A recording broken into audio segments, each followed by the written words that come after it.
Welcome to Padma's kitchen. నేను ఈరోజు tomato పచ్చడి చూపిస్తాను. చాలా బాగుంటుంది, ఎప్పుడైనా చేసుకోవచ్చు ఈ పచ్చడి.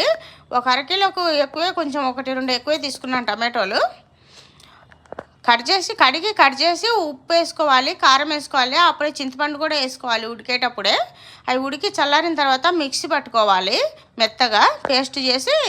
ఇంకా ఆవాలు, మెంతులు పొడి వేసుకోవాలి. మెంతి పొడి 1 స్పూన్ వేసుకోండి, ఎక్కువ వేసుకోవద్దు. నేను 2 ఆవాలు వేసాను, తెల్ల ఆవాలు, నల్ల ఆవాలు.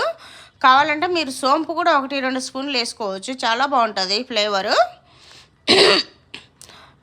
ఈ పచ్చడి తెల్లబాయలు ఎక్కువ పడితేనే బాగుంటుంది. తెల్లబాయలు కొంచెం కచ్చా పచ్చాగా మిక్సీ పట్టేసి, పూర్తి మెత్తగా కాకుండా ఆయిల్ వేసి ఆవాల నూనె వేసుకున్నాను. ఆవాల నూనెలో వేడి అవ్వాలి.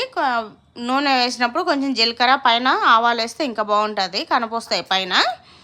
ఈ పచ్చడి ఎన్ని రోజులున్నా చెడిపోదు, అన్నంలోకి చాలా బాగుంటుంది. చేసుకొని చూడండి.